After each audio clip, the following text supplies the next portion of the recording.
I appreciate everybody's work, and the spirit is unbelievable. I don't think there's ever been anything like it in our country's history, frankly, because we want to see our country get better. And that's why we're here, just to do a statement. And it's an honor to have some of our friends here. In less than 4 years, Kamala Harris has obliterated our borders, obliterated. We've never had a situation like this. Decimated the middle class, and runaway inflation has caused problems the likes of which we never thought possible. Bloodshed, squalor to our cities is common, and they've unleashed a war and chaos all over the world. You take a look, everything's blowing up or getting ready to blow up. No respect for our country anymore, no respect for our leadership. No person has caused so much destruction and death at home and abroad should ever be allowed to be the President of the United States. You can't have that. Can't have that. So I'm running on a plan to save America. We're going to save America. We have no choice. It's the greatest there is. We love it, and we're going to save it. We have no choice. And it's going to be saving it from the incredible destruction that's been caused by crooked Joe Biden and Kamala. And she's responsible because he wasn't responsible, and she never said that. He didn't know too much about what was happening. Maybe that was exposed during the debate. And yet still, the way they took that away from him was not right. It wasn't right. It shouldn't have happened that way. They walked in, they said, we're taking it away. They stole the presidency of the United States. You can call it a coup, you can call it whatever, but they stole it. They went in like taking candy from a baby, and can't have that. And she's running on a campaign of demoralization and really a campaign of destruction. But really, perhaps more than anything else, it's a campaign of hate. It's a campaign of absolute hate. And, you know, I said yesterday that she's a vessel. She is a vessel. It's a very big, powerful party with smart people. I have to be smart. But it's vicious. They're vicious, and they're perhaps even trying to destroy our country. Because who would want open borders where millions of people can flow in from prisons and from gangs, the worst gang members anywhere in the world? Who would want this for our country? Who would want all of these transgender operations all over the place, like at will? Even if you're in detention, I want a transgender. These are things she stood for. Who wants to defund the police? She's wanted her whole career to defund the police. She only changed recently. She changed on 15 different items. Fracking. She was against fracking at the highest level. Wouldn't even think about it. Now all of a sudden, oh, I'd like fracking very much. But they change after the election in about 2 minutes, and I think Pennsylvania understands that. After 2 assassination attempts in just over 3 months, her lies and her slanders are very shameful and really inexcusable. And I can say that if I were president and somebody was being threatened, openly threatened, like they've threatened me, I would say, if you do that, even if this was an opponent who I disliked, if you do that, we will obliterate your entire country, and it would all stop. But they wouldn't make that statement. They won't make that statement. And essentially, that statement has been made by other presidents, even concerning their opponents, as you know. Today we're going to talk about the real character of Kamala, and a person who has no remorse for the anguish she's inflicted upon families all across America. On the contrary, I have to tell you, Kamala intends to conflict and keep this misery going, and she's going to keep it going as long as she can, because that's the only way she can get elected. She's going out and only criticizing, talking about Hitler and Nazi, and because her record's horrible. Her borders are the worst in the history of the world. There's never been a border in the world like this. I always say in third world countries, banana republics, they'd fight them away with sticks and stones if they had to. We let them come in, come on in. Knowing in many cases they're murderers, they're drug lords, they're traitors in so many ways to our country. If they were involved in our country at all, even that, they're coming back in. People that left because they were traitors are coming back in. Everybody's coming back in. And it's at a level that we've never seen before. Criminals off the streets. And you know, other countries from where they're coming are now setting records, good records for them, where crime is down 70 and 75% because they're taking the criminals off the street. They're emptying their jails into our country. And they're not finished yet. I'm amazed. I thought they would have done it by now, but if you take a look at Venezuela, their crime is way, way, way down.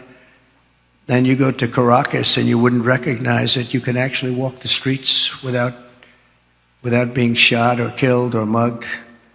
It's becoming a safe city because they've taken all their criminals, most of them, the rest are coming. They're all coming. They've taken their drug dealers and they've put them into the United States of America. Thank you very much, Kamala. I appreciate it. But she continues and she will continue this misery, and her policies have caused such harm and such pain. And the three great people up here with me are going to just discuss that for a little while about what's happened to them, how their lives have been shattered. I'd like to begin with the story of one mother whose life Kamala has utterly destroyed this life. And we're talking about thousands of people in very similar situations. Every day under Kamala, open border policies. And if you remember, Joe Biden appointed her as the border czar. She doesn't want to use that term, but let's say we'll just use a different term. She was responsible for the borders, totally responsible. She never made one call to Border Patrol. 2 weeks ago, the Border Patrol endorsed me with the most beautiful endorsement I think I've ever gotten.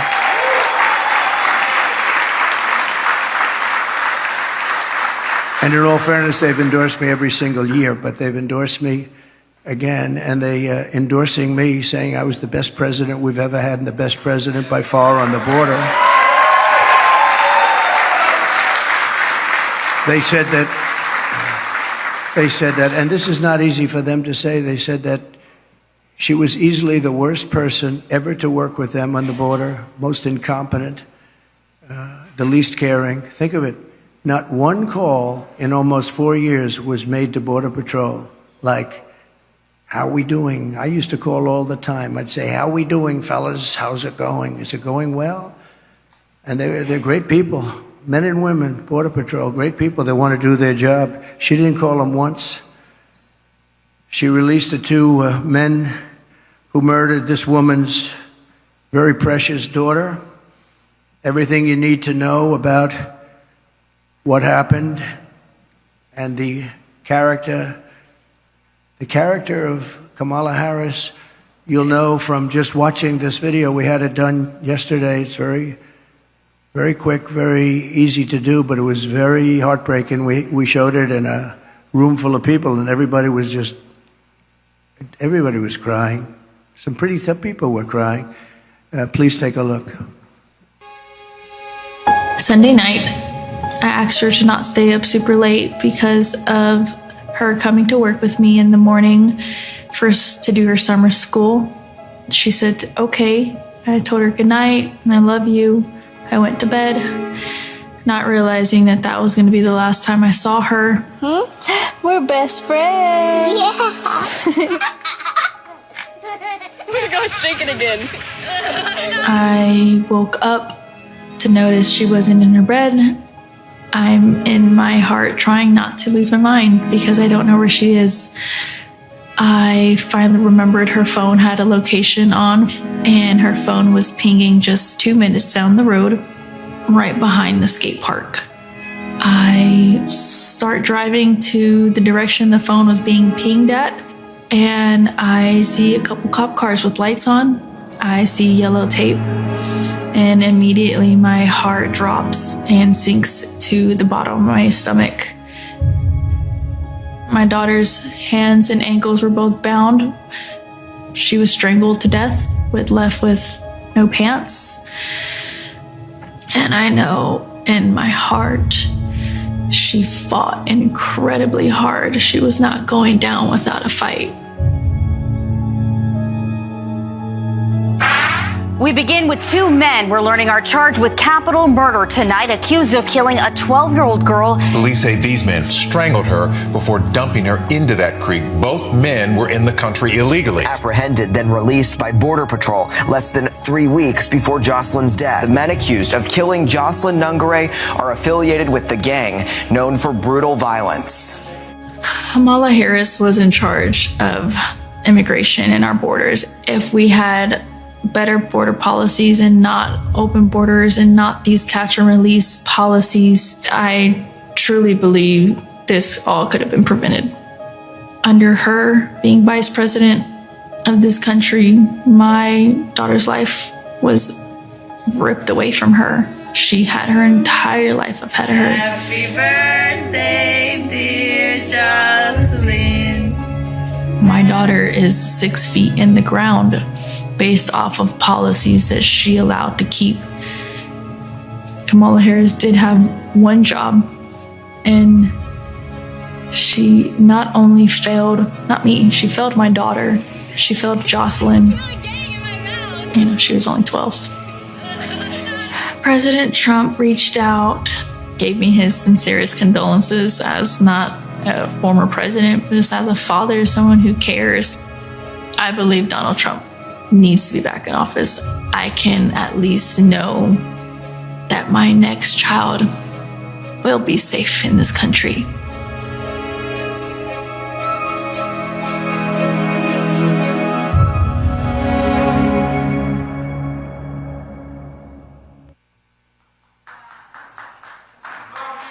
Thank you very much. So I know we talk about inflation and the economy, but to me, there's nothing more important than the fabric of our country being destroyed by people placed there, violently placed there, as far as I'm concerned, foolishly, stupidly placed there. I think what's happening on the border is the single biggest issue, and I'm seeing it more and more when I speak. I see it more. Inflation's terrible. It's hurting our country. It's just decimating our seniors. That's why I talk about Social Security, no tax for our seniors on Social Security, because they've been decimated by inflation. But what Kamala did to Jocelyn and her family is the most heartless and cold-blooded betrayal imaginable. Thousands of cases just like that, thousands. In throwing open the border, think of it, open borders, they come in from parts unknown. People have no idea who they are, where they're from, anything about them. They know nothing. They just walk into our country. And as soon as I heard they were doing that, I said, well, I know these countries. I know every one of the leaders of all these different countries. They're very smart. They're very sharp. They're very streetwise. I said, I know what they're going to do. They're going to open up their jails and just dump them into the United States. And that's what happened. They opened up their jails. And some of the most ruthless killers in the world are now roaming our fields and our streets all over the United States. I knew that was going to happen, and I would do the same thing if I were running one of those many countries that we're talking about, and not just the 3 or 4 that we constantly mention that are near us, all over South America, all over the Middle East, all over Asia, all over Europe, all over Africa. Tremendous numbers of people are coming out of Africa, and they're coming from all over the world. They're dumping them at our border, pushing them across the line, and say, don't ever come back. If you come back, we're going to kill you. And we're stuck with them. But we're not going to be stuck with them for long. So Kamala violated her oath. She desecrated our laws, and she got innocent girls like Jocelyn tortured and killed. Anyone who knowingly sets loose these monsters into our country has absolutely no right to be running for office, let alone the office of president. No right.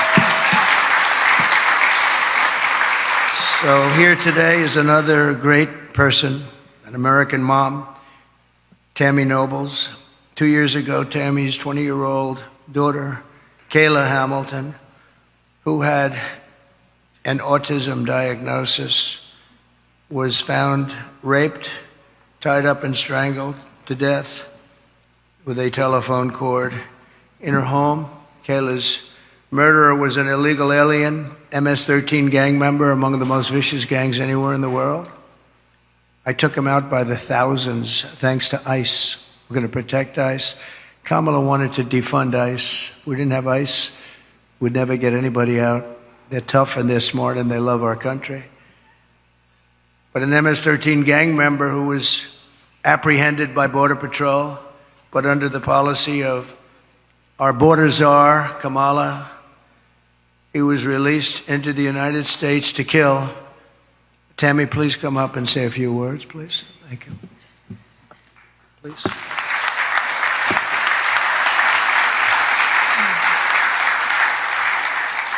I just wanted to say that Homeland Security did not do their job. Health and Human Services did not do their job.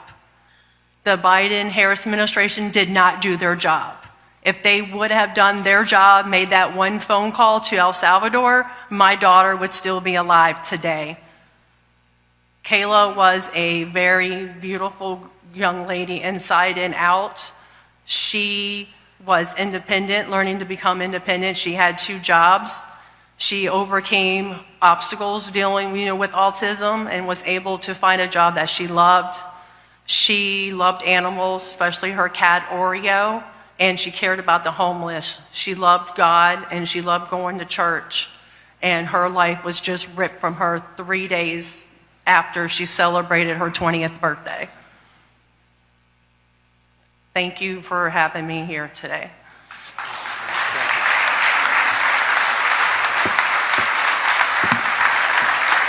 Thank you, Tammy. And we will not forget Kayla. And she's looking down. She's very proud of Mom. Kamala's cruel and immoral actions on our border are actually disqualifying, in my opinion. She's unfit. She's an unfit person.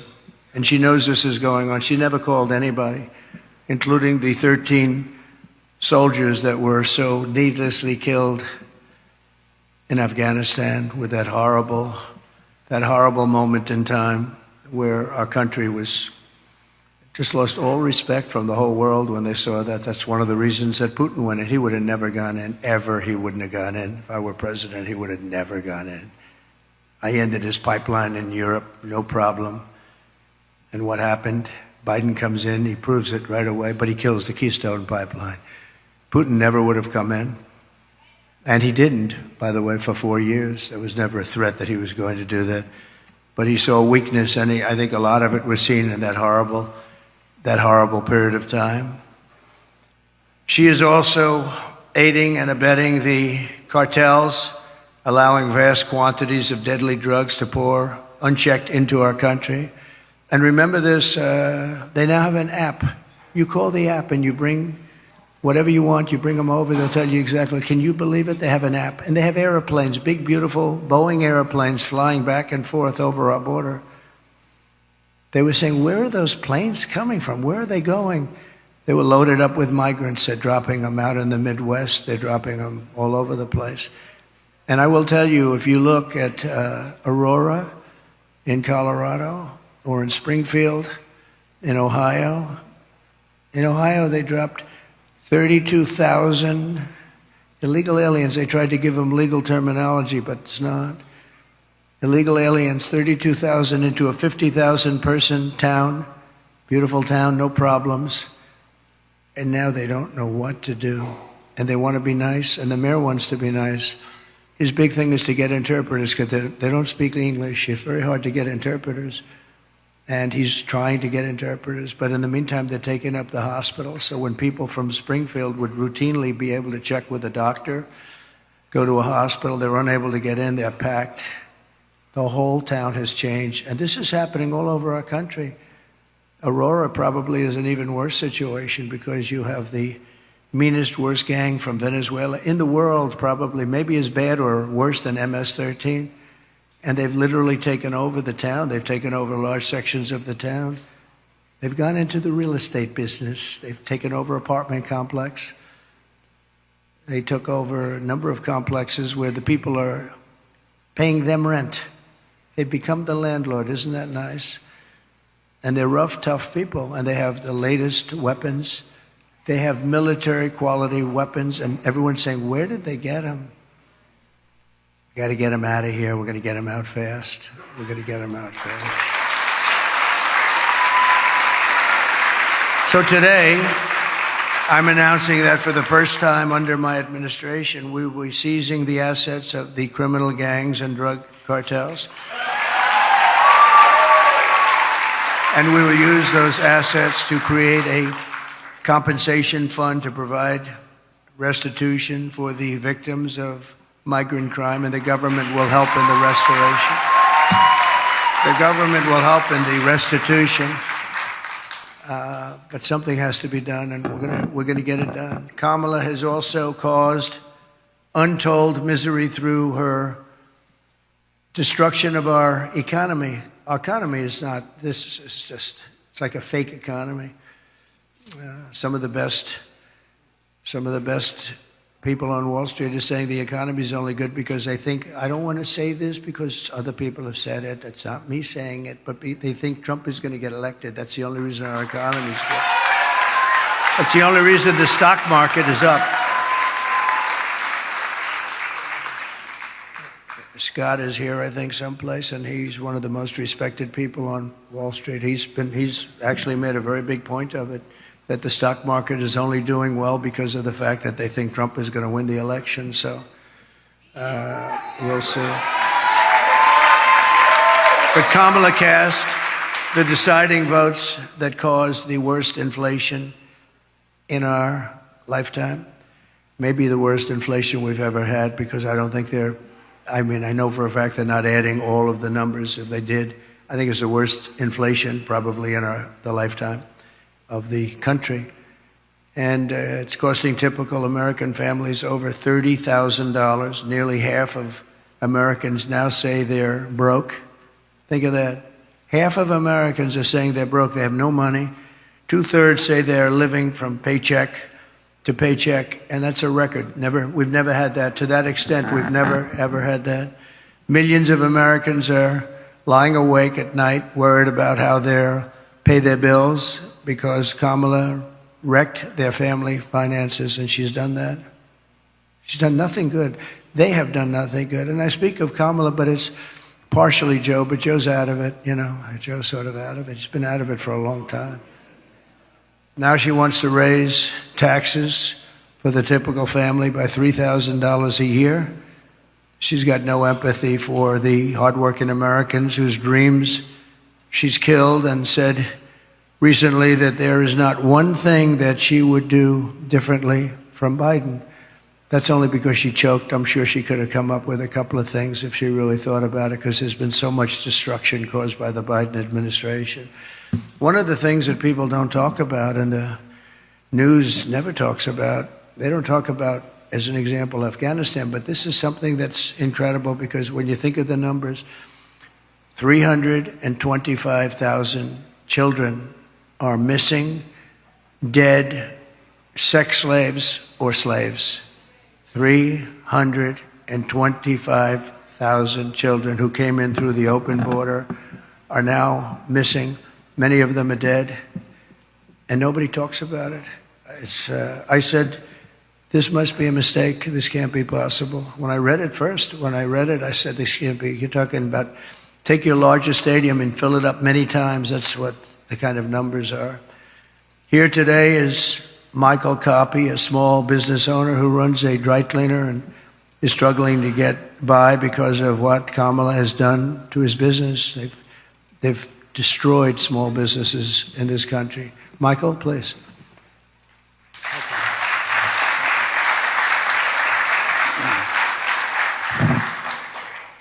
I just want to say thank you, Mr. President, for affording me the opportunity and the high honor of joining you here today and sharing my small business story with you folks and the American people.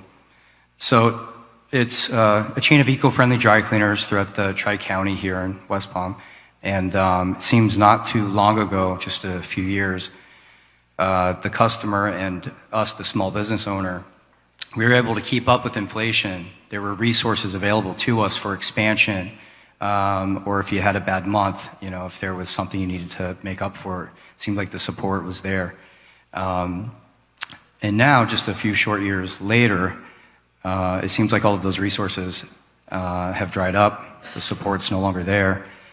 We had an expansion plan about 6 years ago that we had to pause because we have to wait for our customers now to catch up with the inflation, the supply chain issues still, because we as a small business, we can't double our price points, although the cost of doing business now is 2, 3, or 4 times what it was just a few years ago. So we've had to get creative. Our industry, probably 30% in the dry cleaning industry, never survived COVID. And just recently this summer, I was contacted, my wife and I, by another local dry cleaner here in West Palm. They were asking advice. So husband and wife been there for about 35 years. Their lease was up and the landlord was doubling their rent, which would have meant that that's what they've been paying themselves for probably the better part of 20 years. So they had to make a decision. Do they hand the keys back, or do we get creative, work together, pool resources? And so what we did was we figured out the right price point for them, but we did their cleaning for them, at least until we figured it out.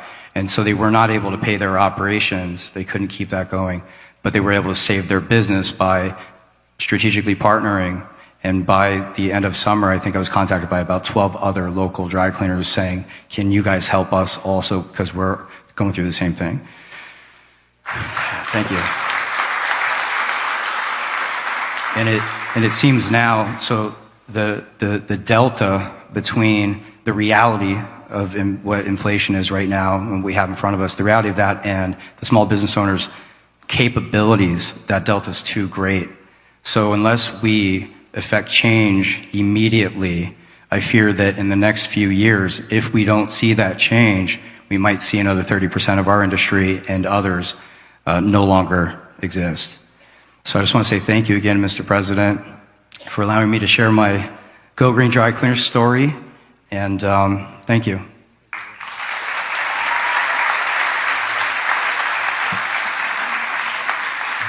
Thank you very much. We really helped a lot of people during the prime time of the China virus, and we helped a lot of people, and we did it intelligently. Then when they took over, they just threw money around like it was dirt. And as you know, the recent monster hurricane, Helene, just wiped out so much. If you look at the different states, North Carolina, Georgia, Alabama, South Carolina, Florida, Tennessee, it was just devastating. And the response was the worst since Katrina, but really a lot of people think it was much worse than Katrina. It's still, they haven't shown up. They're not in North Carolina. The people of North Carolina have suffered incredibly, and it's just nobody to help them. FEMA has been a total disaster. We had FEMA that was fantastic when we did this, because we had our hurricanes too. We had some bad ones, but we did a great job with it. It's not there. And then you see that they, originally blamed, and then they tried to take it back, but it was a little late. But they said that the money was spent on bringing illegal migrants into our country. They spent close to $1 billion, and these were funds that were spent. And you have to say, I was in North Carolina recently, and I looked at devastation that was just, unbelievable. There was nobody there from the federal government. The local people have done incredible things.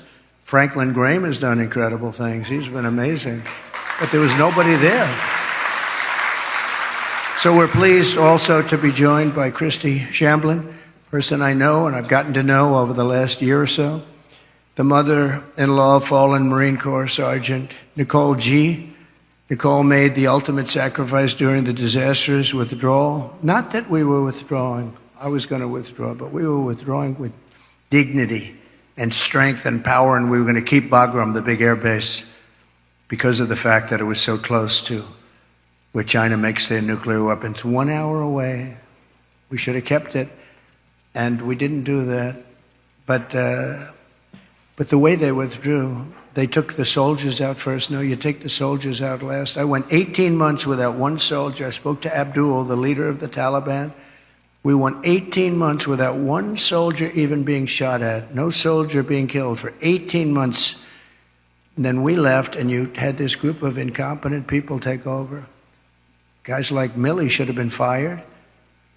They should have been fired. Anybody that was involved with that disaster should have been fired.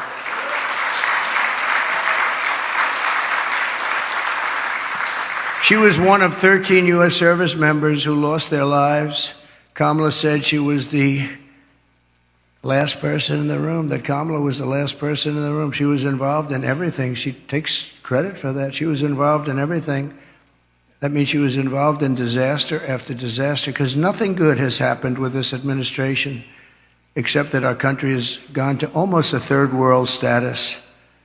With Biden, when Biden made a decision, she said she was there. Oh, she was there. But the Afghanistan decision was a disaster in so many different ways. And now you take a look at it, they're right back to what they were doing before, except much worse to women. They're worse to women right now than they were even before it started. But Kamala never reached out to the family members of the warriors. And she said she was going to, but she never did. She never called anybody. And Christy, I'd like you to come up and say a few words, please.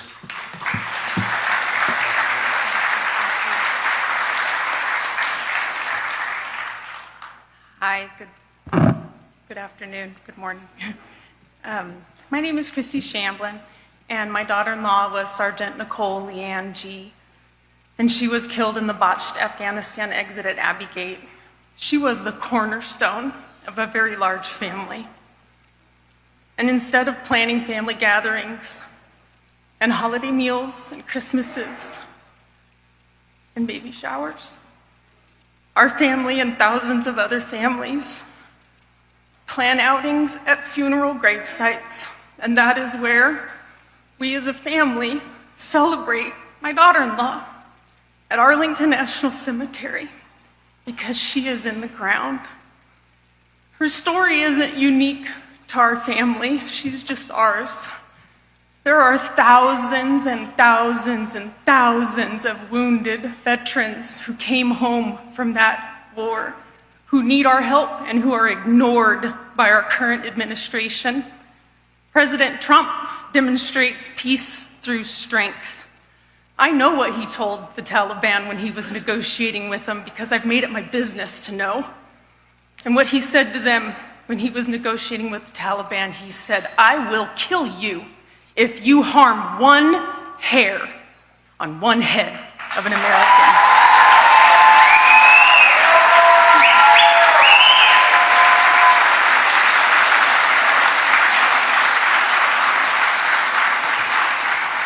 President Trump shows up, he reaches out, and he can fix our country, and we can all heal together.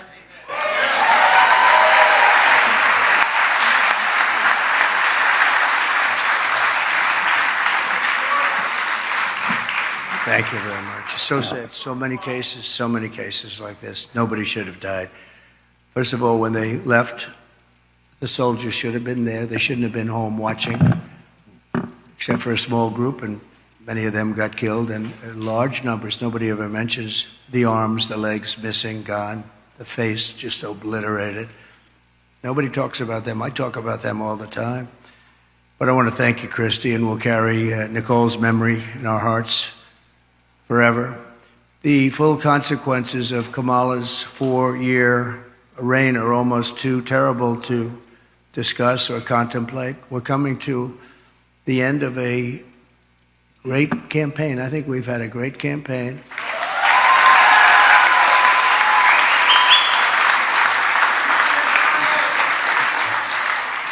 We've really not been provided the kind of protection that I needed as president, but I said we have to do it anyway. When Secret Service would ask for additional people, oftentimes we would be turned down. They were constantly asking for additional people. And I found Secret Service to be very brave. When I was hit and went down, they were right on top of me within seconds. I tell you what, those bullets were flying right over my head. I heard them. And these guys were right. I don't know how they didn't get hit, actually, but they were right there. You take a look at the video. One thing we would say, the video is there for people to see, but they were never given the kind of help that they requested, because our rallies were massively large and they needed more people, and they were always fighting for more people, and it was never given to them. Now they're being given, I hope, what they need, but we were, that was a constant fight. They'd come to me and they'd say, you guys don't want to give us the people. And yet Biden was covered, and they'd have like 2 people show up. But Kamala is grossly incompetent, a total train wreck who has destroyed everything in her path. She's destroyed everything. She left 21 million aliens pour across our country, and then she, maybe in a short while, has to go home, and she'll get herself a job someplace, who knows. But think about it, and she can look at the carnage, and she can look at all the people that have been killed. And you haven't seen anything yet, because they've just started. They're just getting comfortable in our country. These are very tough people. These criminals make our criminals look like nice people. And she let the more than 13,000 convicted illegal aliens, nobody would have let these people into our country. And remember, they came out of the worst prisons in the world, the meanest, nastiest prisons in the world. And when she says that she wouldn't do anything different, does that mean that she would have let 325,000 migrant children probably die, most of them, many of them, but at a minimum they're slaves or they're sex slaves, and they're all over the country? Does that mean that she wouldn't have changed that? Does that mean that she wouldn't have changed so many of the other things that led to so much death and destruction, and even financial destruction of our country itself? We could end up in a depression because of what she's left with us. They are the worst combination, president, vice president, in the history of our country. And I often say Jimmy Carter's a happy man, because his administration, by comparison, was totally brilliant. It was brilliant. After Kamala endorsed defunding the police, she bailed out rioters, looters, and murderers, took them right out of jail during the violent crimes in the United States. Remember, that was in Minnesota. Minneapolis was burning down. It was burning to the ground. I watched a CNN announcer say, "This is a friendly group of people." And over his shoulder, the entire skyline was burning. I've never seen it, but that's the fake news. But violent crime in the United States is up 37%. All of these different crimes are up anywhere from 37 to 105% over a very short period of time. And it's almost like nobody even cares about it. Very simply, Kamala Harris is not fit to be your president. We can't have it happen. We can't have it happen. We're going to make this country strong again. We're going to make it great again. We're going to be respected again.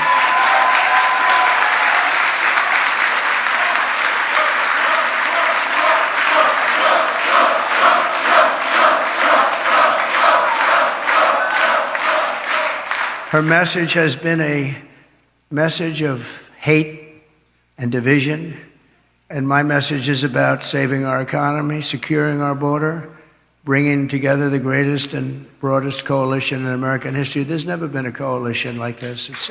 Everybody's included. And on issue after issue, she broke it. They broke it together. But for purposes of this election, she broke it. Can't let her go. And I'm going to fix it, and I'm going to fix it very fast.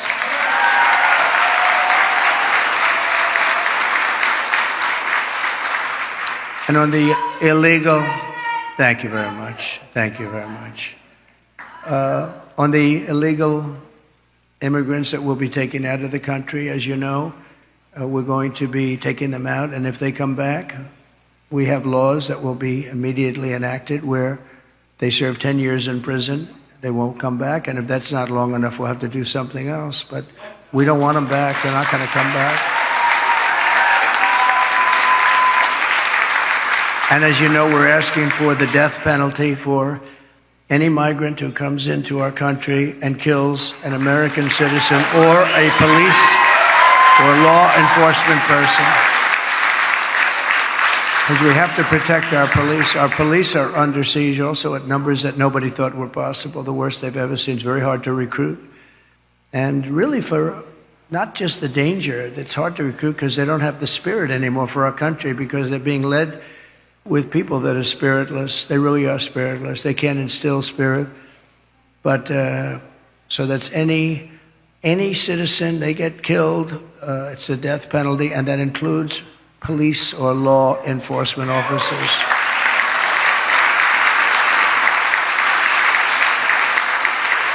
But we're going to revive our economy. We're going to use a system of very fair, very reasonable tariffs. As I said, so powerful. We've never used them. I used them.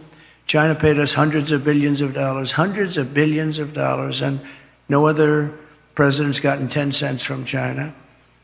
China had a free ride, but so did many other countries. European Union is taking advantage of us. They don't take our product, and yet we take their product all over the place. We take their farming product. We take their cars left and right?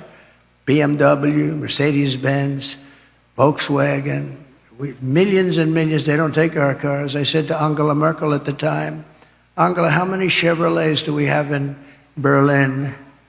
Why? I don't believe you have any. I said, you're right about that, Angela. Well, we're going to change it. But they don't take our product. We have a deficit with them of over $300 billion. Think of that. And people think of them as friendly, but they're very tough and very fair. I mean, look, they united in order to take advantage of the United States. That's why they united. That's why they formed their coalition. And that was done to take advantage of the United States. So we know how to take advantage of them. We're going to take it back. We're going to take it all back. Those countries, many of those companies will be coming back. They'll be coming back because when they're told that they're going to have to pay a 25% tariff or a 50% or 100%, we saved our steel industry when I imposed large tariffs on China steel coming in. They were dumping steel here by millions and millions and millions of yards of steel like nobody's ever seen. Our steel businesses were going out of business. We can't lose our steel industry. If for no other reason, our own security. We need steel. If we'd go to war, we're not going to go to war. We're not going to have World War III. But if we ever go to war, you better hope that we have a steel industry, or those beautiful tanks and everything else that we need to make won't be made. The planes, the tanks, the whole thing. And I saved it by imposing tariffs. They were dumping it. I think they were dumping it in order to destroy. Every steel plant would have been closed if I didn't do what I did. And we happen to be taking in, billions of dollars. In fact, it's so good that Biden has been trying his best to end it, but he's unable to do it. Too much money. It's been too much money. They're paying a fortune. But I would have had it a lot different. And we'll get along with China. We'll get along with Russia. We'll get along with everybody. We had the fake Russia hoax, which took 2 years. And then they came out with a report that we did absolutely nothing wrong. And that was a stacked deck, too. The people doing it, they couldn't say there was nothing. We had nothing. They checked millions of phone calls, not one call made to Russia, not one call. It was a terrible thing they did to the country and actually put us in a lot of danger, to be honest with you. If I didn't have somewhat of a relationship with Russia and Putin and all, we had to have it. And by the way, getting along with President Xi and Putin and Kim Jong-un of North Korea. If you remember when I met with Obama, his wife was very nasty to me the other day. That was not nice. She was very nasty. She said nasty things. I was always very respectful of her, but she got up there, which shows you how nervous they are about what's happening. But she was nasty 2 days ago. She got up and said some bad things she shouldn't have said. They were wrong, too. But we're going to turn our country around,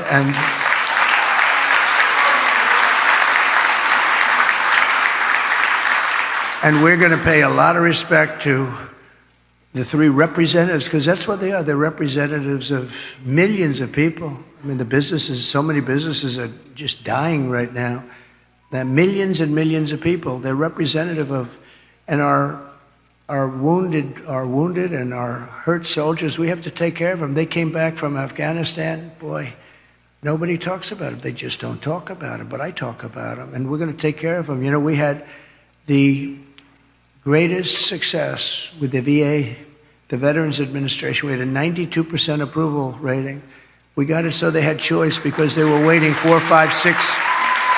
They were waiting 4 or 5, 6 months, 7 months to see a doctor.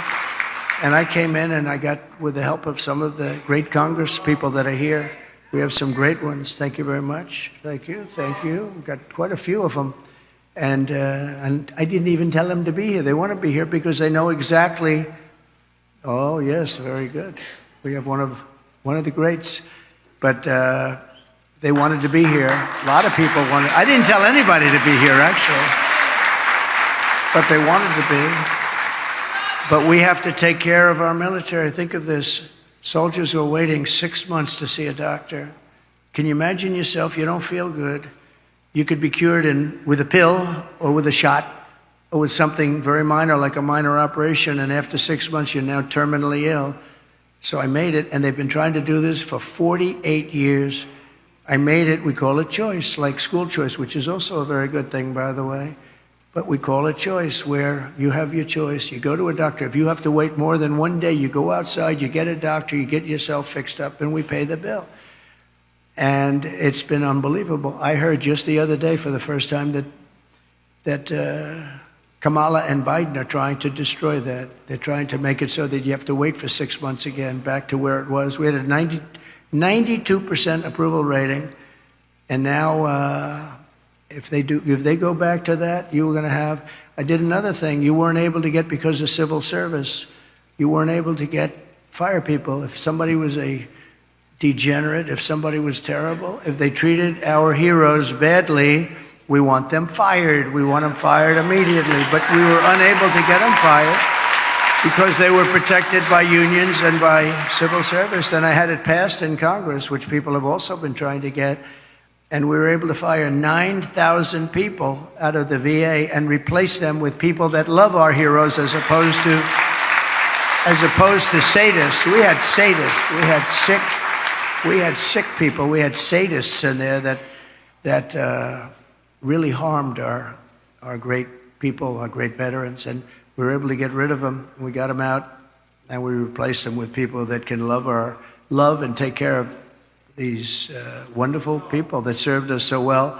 So we did good. We had a 92% approval rating. They've been in the 40s and the 30s, and now it's heading back in that direction, I'm afraid. I hear they want to dismantle everything.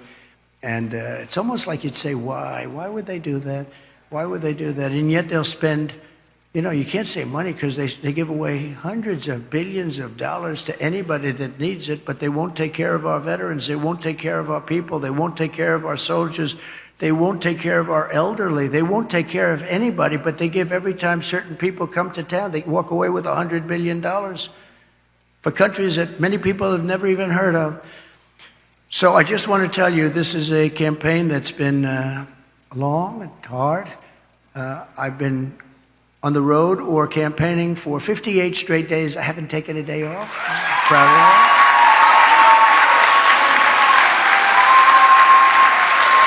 And I won't be taking one off. We have 7 days to go. You can be sure I won't be.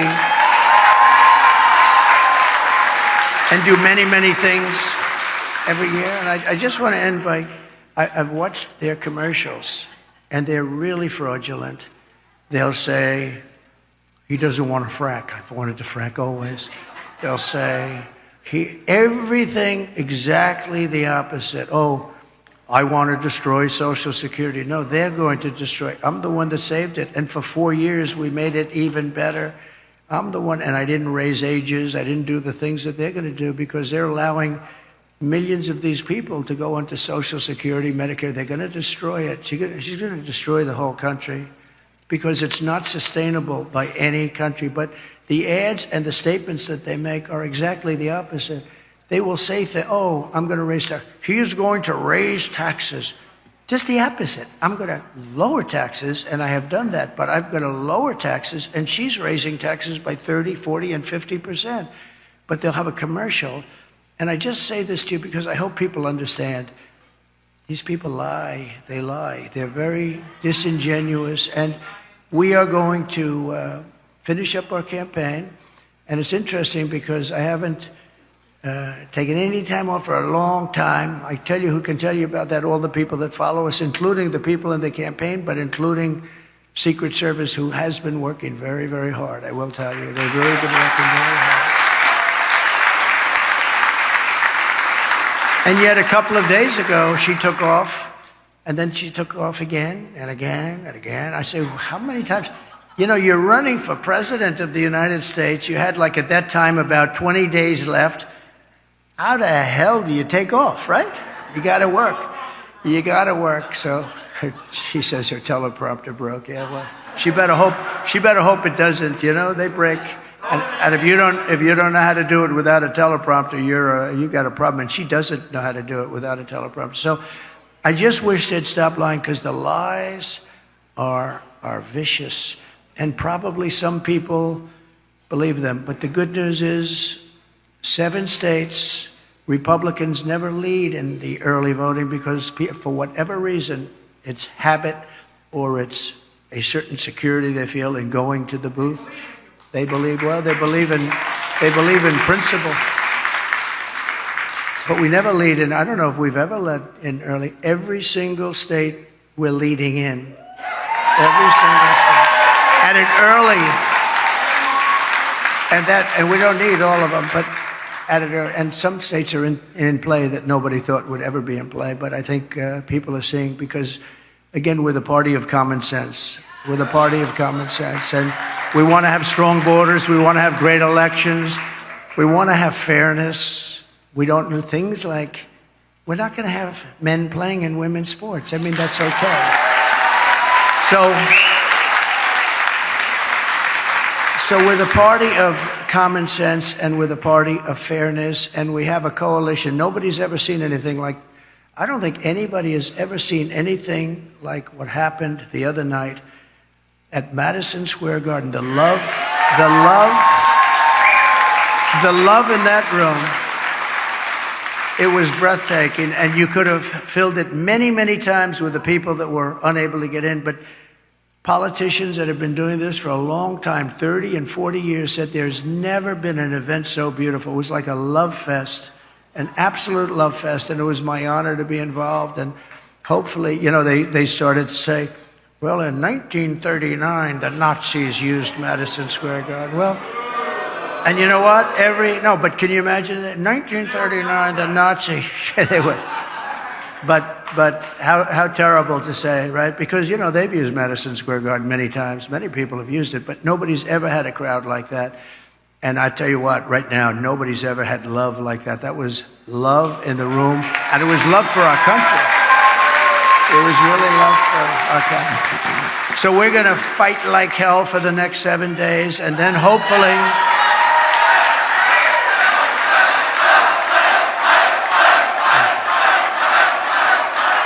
And then hopefully, and most importantly, we're going to be fighting even harder for the next 4 years, because we're going to turn this around and we're going to make this country greater than it has ever been. Thank you. Thank you very much. Thank you. Thank you.